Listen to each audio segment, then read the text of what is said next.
নমস্কার দর্শকবৃন্দ, আমি কৃষ্ণকান্ত সিনহা শিলচর নিউজে আবার আপনাদের সবাইকে স্বাগত জানাই। ইম্পর্টেন্ট গুরুত্বপূর্ণ একটা খবর নিয়ে আসলাম, সঙ্গে থাকবেন। ভিডিওটা দেখার সঙ্গে সঙ্গে চটকলাই কপট করে রাখুন যাতে সবার কাছে গুরুত্বপূর্ণ খবরটা পৌঁছে যাক। দর্শকবৃন্দ, আমরা যে ঘর বানাই সেই ঘরগুলা কতটুকু সুরক্ষিত প্রশ্ন জাগছে মানুষের মনে, আমারও মনে জাগছে। দর্শকবৃন্দ, যে ঘরে আমরা থাকি সেই ঘর কি সুরক্ষিত?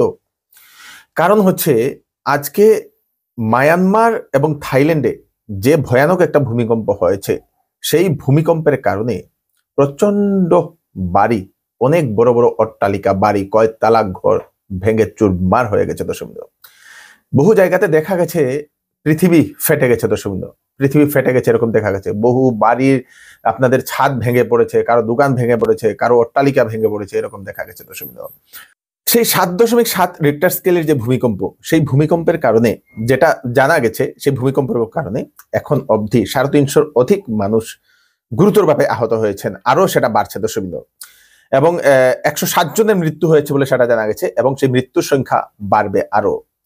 বহু তালা বিশিষ্ট একটি বিল্ডিং তো ভেঙে সম্পূর্ণ গুড়া হয়ে গেছে, মানে সেই ধুল হয়ে গেছে। দর্শকবৃন্দ, এরকম দেখা গেছে। দর্শকবৃন্দ, খুব ভয়ানক একটি ঘটনা মায়ানমারে ঘটে, এবং সেটাতেই থামেনি। পর পর পর পর 12 থেকে 14 বার সেখানে আফটার শক দেখা গেছে। আফটার শক, সেই ঝাঁকুনি যেটাকে বলে, পর একটুখানি পর আবার ঝাঁকুনি দিতে দিতে দিতে শুরু করে, এবং সেই ঝাঁকুনিটা আমাদের ভারতবর্ষেও এসে পৌঁছেছে। আমাদের এদিকেও আমরা কিছু হলো অনুভব করেছি, কিন্তু সেই মণিপুর, নাগাল্যান্ড এইগুলাতে দেখা গেছে অনেক সেই ঝাঁকুনি দিয়েছে। দর্শকবৃন্দ, এবং জানা গেছে মেঘালয় এবং মণিপুরে একটা 3 মিনিটে 4 রিক্টার স্কেলের ভূমিকম্প হয়েছে বলে সেটাও জানা গেছে। দর্শকবৃন্দ, ভয়ানক একটা আজকে খবর আসে, খুব খারাপ লাগা একটি ঘটনা। আমাদের ভারতবর্ষের মাননীয় প্রধানমন্ত্রী শ্রী নরেন্দ্র মোদী তাদের দুঃখ প্রকাশ করেছেন, এবং মৃতকের খবর শুনে উনি দুঃখ প্রকাশ করেছেন, এবং আশা করছেন যাতে যারা আহত হয়েছেন তারা তাড়াতাড়ি সুস্থ হবে। দর্শকবৃন্দ, খুব খারাপ লাগা একটি ঘটনা ঘটেছে। 14 বছরের এক যুবতীর আত্মহত্যা, রেখে গেল সুইসাইড নোট। খুব খারাপ লাগা একটি খবর। ক্লাস 7-এর ছাত্রী, কাছাড়ের উধারবন্দে সেই ঘটনাটি ঘটেছে। 14 বছরের ছাত্রী, ক্লাস 7-এর ছাত্রী, এক সেই সুইসাইড নোটের লেখা এরকম সূত্রে খবর আছে, এক নাকি ছেলেকে প্রেম করত, এবং সেই প্রেমের যে খবর পরিবারের লোকেরা শুনে সেটা রাজি হয়নি বলে সেই মেয়েটি আত্মহত্যা করেছে বলে এরকম জানা গেছে। দর্শকবৃন্দ, তারপরে পুলিশ ঘটনাস্থলে পৌঁছে সেই মেয়েটির মৃতদেহকে ময়নাতদন্তের জন্য পাঠিয়ে দিয়েছে। কেন্দ্র সরকারের কর্মচারীদের জন্য ভালো খবর, ওনাদের ডিএ বৃদ্ধি হতে চলেছে। দর্শকবৃন্দ, হয়ে গেছে, অলরেডি অর্ডার এসে গেছে 2%। আগে ডিএ ছিল 53%, এখন হয়ে গেছে সেটা 55%। জানুয়ারির 1, 2025 থেকে সেটা লাগু হবে। প্রায় 1 কোটি কেন্দ্র সরকারের কর্মচারীরা ওনারা লাভান্বিত হবেন। আজকে আমাদের সেই কাছাড় জেলার বরখলার যে চন্দ্রনাথপুর, সেই চন্দ্রনাথপুরের থেকে একটা খবর আসে, রেল লাইনে কাটা পড়ে মৃত্যু হয়েছে এক যুবকের। সম্পূর্ণ ধর মানে মাথা, সেই মাথা সম্পূর্ণ আলাদা হয়ে গেছে। সম্পূর্ণ মাথাটি আলাদা হয়ে গেছে। সেই যুবকের নাম হচ্ছে মোনা রিকিয়াসন। কিসের কারণে সেই দুর্ঘটনাটা ঘটেছে সেটা এখনো জানা যায়নি। পুলিশ সেই লাশটিকে ময়নাতদন্তের জন্য পাঠিয়ে দিয়েছে। দর্শকবৃন্দ, সুরা পান করে বাড়িতে এসে স্ত্রীর সঙ্গে ঝগড়া লাগে, অবশেষে স্ত্রীকে বুঝালি দিয়ে হত্যা করার একটা ঘটনা, চাঞ্চল্যকর একটা ঘটনার খবর আসে। এরকম এখন শুধু ঘটনারই খবর আসে। দর্শকবৃন্দ, স্বামীকে করা হয়েছে গ্রেফতার। কাছাড় জেলার বরখলার জারইলতলাতে এই ঘটনাটি ঘটেছে বৃহস্পতিবার রাত। বুলু গোয়ালা মদ খেয়ে বাড়িতে ঢুকে স্ত্রীর সঙ্গে ঝগড়া বিবাদ করার পরে সেই স্ত্রীর নাম হচ্ছে পিনি গোয়ালা। তারপরে বাড়িতে ছিল একটা বুজালি, সেই বুজালি বা চাকু জাতীয় কোনো জিনিস, সেটা দিয়ে স্ত্রীর উপর আঘাত করে তারপরে স্ত্রী মারা গেছে বলে সেটা জানা গেছে। অবশেষে প্রতিবেশীরা পুলিশকে খবর দেয়, পুলিশ ঘটনাস্থলে পৌঁছে গেছে, স্বামীকে গ্রেফতারও করেছে বলে সেটা জানা গেছে। রাগের চুটে এই ঘটনাগুলি ঘটে, তো রাগ না করলেই ভালো হবে। দর্শকবৃন্দ, আমাদের শিলচরের সেন্ট্রাল জেল থেকে একটা খবর আসে, খুব দুঃখজনিত একটা খবর আসে। এক কয়েদির ঝুলন্ত মৃতদেহ উদ্ধার করা হয়েছে সেন্ট্রাল জেল থেকে। দর্শকবৃন্দ, নাম হচ্ছে পিন্টু রাজপুত। গরু চুরির অভিযোগে সেই গ্রেফতার করা হয়েছিল, অবশ্য পরে জেলে দেওয়া হয়েছে, এবং অবশেষে সেই ঘটনাটির খবর আসার পরে মানুষের মনে এখন প্রশ্ন জাগছে, কিসের কারণে সেই যুবক আত্মহত্যা করতে পারে বলে এরকম মানুষ এখন প্রশ্ন করছেন। দর্শকবৃন্দ, নথিপত্র নিখোঁজের একটা খবর। শিলচরের কনকপুর থেকে রাঙ্গিরখাড়ি পর্যন্ত যাওয়ার সময় বার্থ সার্টিফিকেট, আধার কার্ড, দুটা বার্থ সার্টিফিকেট, একটা আধার কার্ড নিখোঁজ হয়ে পড়েছে। রুনি শিল নামের। দর্শকবৃন্দ, যদি কোনো সহৃদয় ব্যক্তি পেয়ে থাকেন তাহলে আপনারা সেই জানিয়ে দেবেন। 8399905119 আবার আরেকটা নম্বর হচ্ছে 8876742892, এই দুটা নম্বরে কল করে আপনারা জানিয়ে দেবেন। ওয়েডিং সিজন উপলক্ষে শ্যামসুন্দর জুয়েলার্স আপনাদের জন্য নিয়ে এলো HUID সার্টিফাইড হলমার্ক গহনার নিত্য নতুন কালেকশন, এবং সঙ্গে পাচ্ছেন সোনার গহনার মজুরির উপর 40% ছাড় এবং ডায়মন্ডের উপর 15% ছাড়। এছাড়াও এখানে পাবেন পুরাতন সোনার বিনিময়ে নতুন গয়না নেওয়ার সুযোগ। তাড়াতাড়ি চলে আসুন Shyamsundar jewellers, central road, Silchar. Sale sale sale, Eid এবং চৈত্র সেল, 10 থেকে 50% পর্যন্ত ছাড় দেওয়া হচ্ছে চৌধুরী টেক্সটাইলে। 7,999 টাকায় কেনাকাটা করলে থাকবে বাম্পার গিফট, 14,999 টাকায় কেনাকাটা করলে থাকবে বাম্পার গিফট। অফার সীমিত 16 মার্চ থেকে 15 এপ্রিল পর্যন্ত। 10 দিনের ভিতরে কাপড় পছন্দ না হলে আপনারা টাকা ফেরত নিতে পারবেন। তাড়াতাড়ি করুন, চলে আসুন চৌধুরী টেক্সটাইল, ফাটক বাজার, গলি নম্বর 2, শিলচর।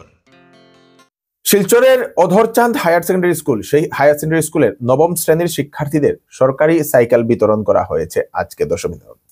মোট 150 জন শিক্ষার্থীকে সেই সাইকেল দেওয়া হয়েছে। উপস্থিত ছিলেন শিলচর মাননীয় বিধায়ক শ্রী দীপায়ন চক্রবর্তী মহোদয়। অত্যন্ত আনন্দের ব্যাপার, অত্যন্ত গর্বের সহিত আজকে বলতে হয় আসামের মাননীয় মুখ্যমন্ত্রী ডক্টর হিমন্ত বিশ্ব শর্মা কথা, এই সরকারের কথা, এই সরকারের তত্ত্বাবধানে আজকে অধরচাঁদ হায়ার সেকেন্ডারি স্কুলে 7 কোটি টাকা ব্যয়ে আমাদের স্কুল বিল্ডিং, 8 কোটি টাকা ব্যয়ে আমাদের স্কুল বিল্ডিংয়ের কাজ চলছে।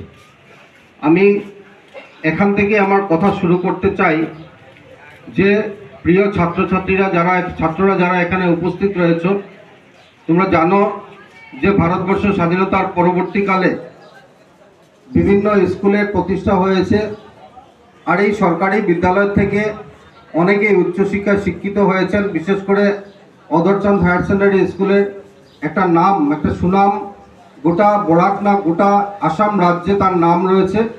আর এই স্কুল থেকে অনেকেই স্ট্যান্ড করেছেন, অনেকে জীবনে প্রতিষ্ঠিত হয়ে সমাজের মুখ উজ্জ্বল করেছেন, আমাদের দেশের মুখ উজ্জ্বল করেছেন।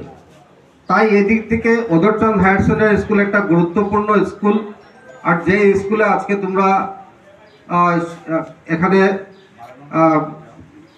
স্টুডেন্ট হিসাবে রয়েছো, তোমরা উচ্চশিক্ষায় শিক্ষিত হবে আগামী দিনগুলোতে, এটা আমাদের আশা। আমরা জানি যে আসাম সরকার একটা অসাধারণ স্টেপ এডুকেশনাল ডিপার্টমেন্টের ক্ষেত্রে নিয়েছে, শিক্ষার ক্ষেত্রে নিয়েছে।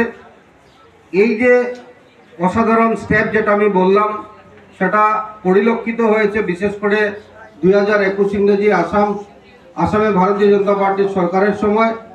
আমরা লক্ষ্য করেছিলাম যে বিগত দিনে স্কুলগুলা ছাত্রছাত্রীরা প্রতিষ্ঠিত হয়েছিলেন, কিন্তু দুর্ভাগ্যবশত এই স্কুলগুলোর কোনো আপগ্রেডেশন হয়নি, তার যে ইনফ্রাস্ট্রাকচার ডেভেলপমেন্ট হয়নি, যার জন্য ভগ্ন দশায় আজকে এই স্কুলের ক্লাসরুমগুলো, এই শিলচরের রাঙ্গিরখাড়ি এলাকার ভগিনী নিবেদিতা গার্লস যে স্কুল, সেই স্কুলের জমি বেদখলের একটা অভিযোগ উত্থাপন হয়েছে।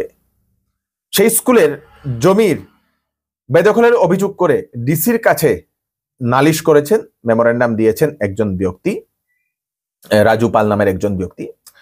উনার সেই নালিশে লেখা যে সেই ভগিনী নিবেদিতা স্কুলের জমি ছিল 27 কাঠা, সেটা এখন 12-14 কাঠায় সেটা আটকে গিয়েছে। মানুষ সে নিজের জায়গা ঠেলিয়ে নাকি এরকম করেছে বলে অভিযোগ উত্থাপন করা হয়েছে। প্রশাসনের কাছে তার সঠিক বিচারের জন্য আবেদন করা হয়েছে। কাছাড় জেলার সুনাইর সুন্দরী গ্রামের 2 যুবকের উপর প্রাণঘাতী হামলা, হাসপাতালে ভর্তি হয়েছে যুবক সেই রুহুল আমিন বরভুইয়া এবং আশরাফুল বরভুইয়া। এফআইআর দর্জ করা হয়েছে দুজনের বিরুদ্ধে, রহমান আক্তার লস্কর এবং অন্যান্যদের উপর। দর্শকবৃন্দ, জানা গেছে কয়েকদিন আগে কিছু একটা কথা নিয়ে কথা কাটাকাটি হয়েছিল, অবশেষে সেই রেশ মিটাতে নাকি সেই হামলাটা করা হয়েছে বলে পরিবারের লোকেরা সেটা জানিয়েছে। দর্শকবৃন্দ, মাহবুব আলম বরভুইয়া সুন্দরী গ্রামের সুনাই সমষ্টির বাসিন্দা। আর ঘটনা কেটা হয়েছিল কালকে বিকাল রাত্রি ধরি না 8:30 সময় আমার সাধারণগড়ের বাইর 2টারে যে একটা ছেলে প্রাণঘাতী হামলা করছে চাকু দিয়া।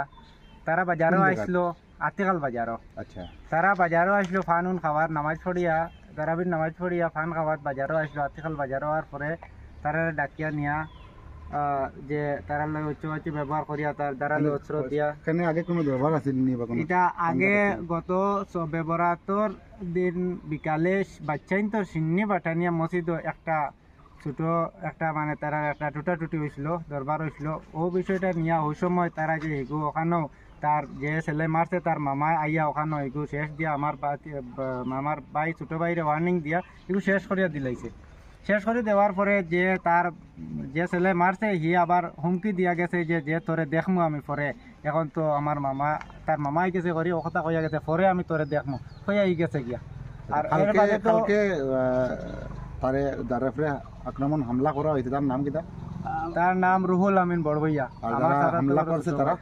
তার নাম হইল গিয়া রহমান হোসেন রহমান আখতার লস্কর আচ্ছা থানাত এই ব্যাপারে আর কেস তার করছে? লগে আরো মানুষ আসলা থানাত এইভাবে মামলা করছেন এই ব্যাপারে জি এখন আমরা থানাতেই এফআইআর করছি গুয়াহাটির একজন সাংবাদিক দ্য ক্রস কারেন্টের একজন সাংবাদিক দিলওয়ার হোসেন নের গ্রেফতারের পর সারা আসামে বিভিন্ন জায়গাতে যারা সংবাদকর্মী আছেন ওনাদের এখন প্রতিবাদ শুরু হয়ে গেছে।